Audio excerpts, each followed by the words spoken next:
स्वामी, आत्मज्ञानियों का कहना है कि ईश्वर को कहने से नहीं मान लेना चाहिए, उन्हें स्वयं के प्रयत्न से जान लेना चाहिए। हमें अपने संदेह को दूर करने का अवसर दीजिए स्वामी। राम कौन है, हम भी तो उन्हें जाने।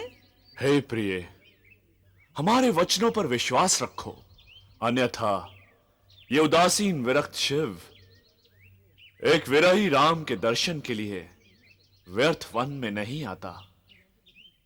श्री राम के प्रति इतनी अद्भुत निष्ठा है आपकी, तो मैं भी उनके समीप जाकर उनको अवश्य परखूंगी।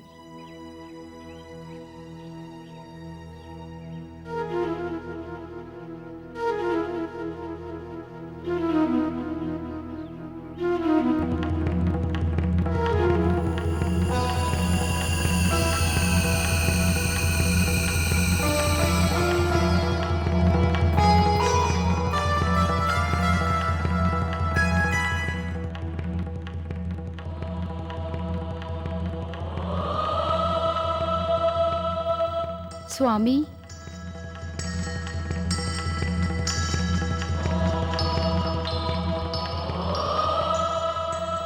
लो स्वामी, मैं आ गई।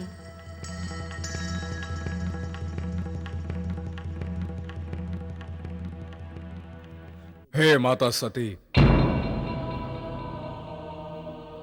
मैं आदित्य कुल में जन्मा महाराज इक्ष्वाकु का वंशज दशरथ पुत्र राम अपने अनुज लक्ष्मण सहित आपको प्रणाम करता हूं।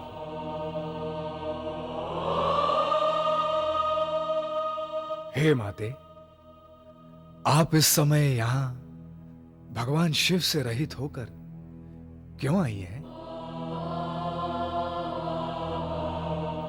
हे माते, क्या कारण है जो आपको ये नया रूप धारण करना पड़ा?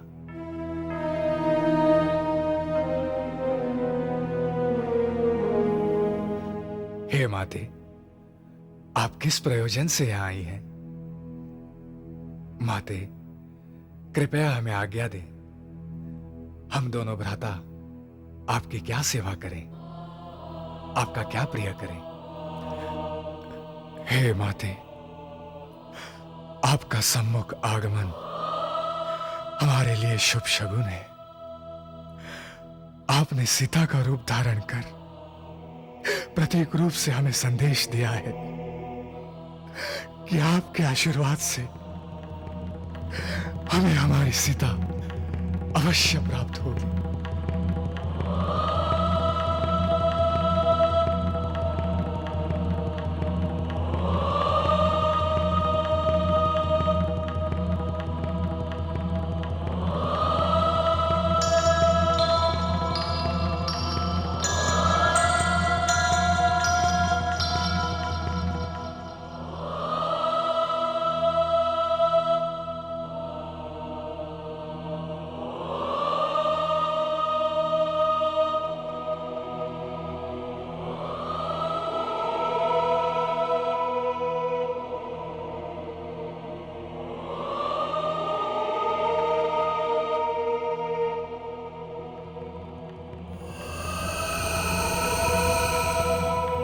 हे मेरे योगेश्वर स्वामी शिव, मेरे संदेह का निवारण आपके तारक मंत्र के साकार रूप राम ने कर दिया। परंतु मेरा संदेह, मेरा भीतरी भ्रम क्यों बन रहा है?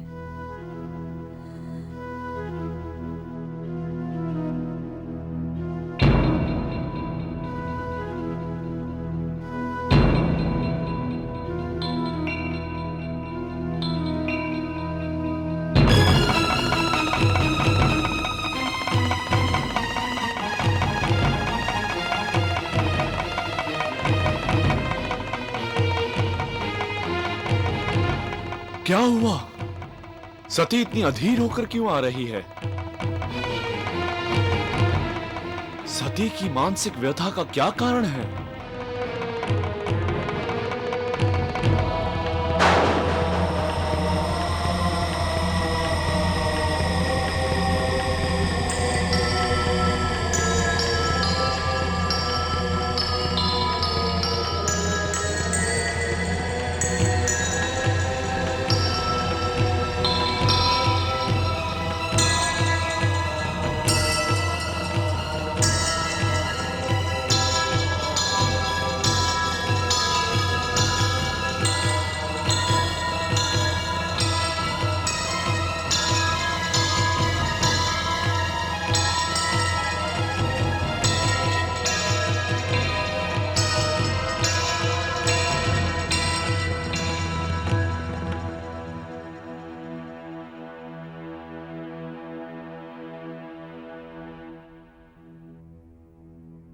सती ने हमारे आराध्य इष्ट राम की अर्धांगिनी सीता का रूप धारण करके उनकी परीक्षा ली है और हमारे आराध्य ने उसे माता कहकर संबोधित किया है।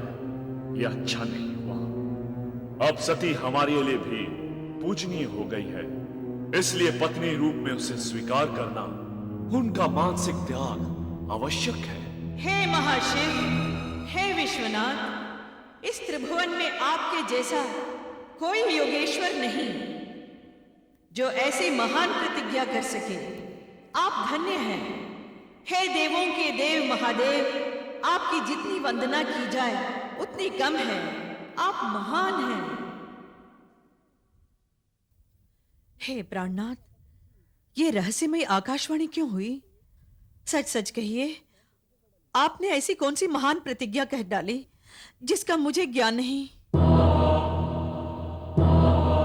हे स्वामी, मुझे ऐसा आभास हो रहा है कि आपके समझाने के पश्चात भी मैंने आपके आराध्य की परीक्षा ली और इसी कारण आपने मेरे प्रति कोई कठोर निर्णय ले लिया है। हे देवी, निर्णय तो लिया है, परंतु वो व्यक्तिगत है, निजी है। आपको छुपा रहे हैं स्वामी। हे अनादि शिव, सृष्टि की प्रथम बेला में माता भुवनेश्वरी ने मुझे प्रकट करके आपको ही सौंपा था। मेरा जन्म आप ही के लिए हुआ है स्वामी। यदि आपने मेरा त्याग कर दिया तो मैं जीवित नहीं रह सकूंगी। हे देवी, व्यर्थ संताप मत करो। प्रकृति से पुरुष और पुरुष से प्रकृति कभी भिन्न नहीं होते। हम और तुम एक ही रहेंगे, ये सनातन सत्य है। तो फिर आपकी प्रतिज्ञा क्या है स्वामी? हे सती, आराधक के लिए इष्ट ही लक्ष्य होता है। उसी इष्ट में पूर्ण समर्पण भाव से मन को एकाकार करने की हमारी प्रतिज्ञा है। वैसे भी हमने विवाह के पश्चात लंबे समय से समाधि का सुख नहीं भोगा है। अब हमें समाधि में जाने की आज्ञा दें भगवती। हे नाथ, एक पतिव्रता नारी के लिए पति की इच्छा ही सर्वोपरि होती है। तो आओ प्रिय, पर्वतराज कैलाश पर लौट चलें। आओ।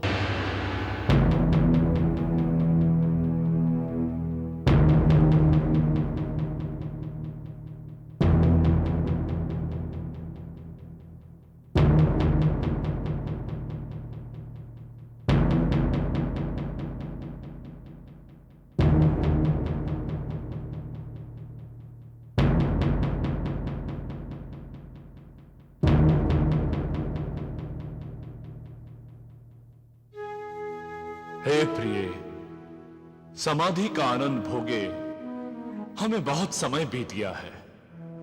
अब जी चाहता है कि हम कुछ काल के लिए आत्म समाधि में लीन हो जाएं। हे प्राणेश्वर, आपकी इच्छा ही सदैव मेरी इच्छा रही है। मन प्राण से मैं आपकी अनुगामिनी हूं, परंतु हे नाथ, मैंने तो अभी तक ठीक से आपकी ज्ञान गंगा का अमृत पान भी नहीं किया है। शिव भाव पाने की मेरी चाह अभी अधूरी है स्वामी। और अकस्मात आपने समाधि में जाने का निर्णय ले लिया। हे नाथ, फिर कौन मुझे शिव तत्व की शिक्षा देगा? हाँ भगवंत, माता सती सत्य कह रही है। यदि आप समाधि में चले जाओगे तो यह कैलाश सुना हो जाएगा प्रभु। फिर कौन हमें मधुर भाव से हे नंदी, हे भृंगी कहकर पुकारेगा प्रभु? हे भगवंत, आपकी आज्ञा के शब्द सुनने के लिए हमारे कान तरसते रहेंगे। इस पर्वत की हिममालाएं, यहां की वनस्पतियां जब हमसे पूछेंगी कि भगवान शिव समाधि में क्यों चले गए, तो हम क्या उत्तर देंगे प्रभु?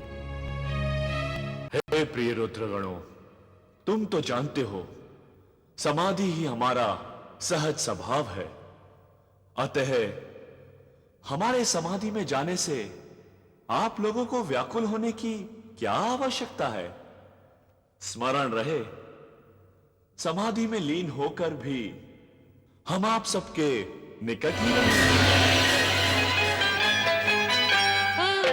ऊंचे पर्वत रहने वाली, भक्तों के दुख हरने वाली, सबका मंगल करने वाली, सबका मंगल करने वाली, शेरा वाली माँ, ओ मेरी माँ,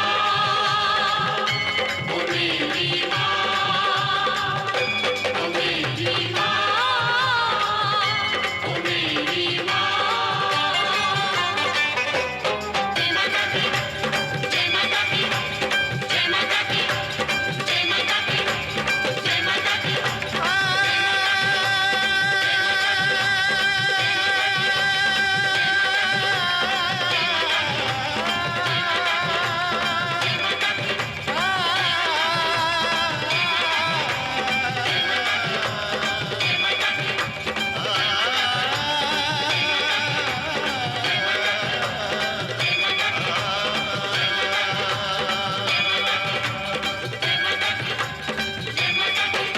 जय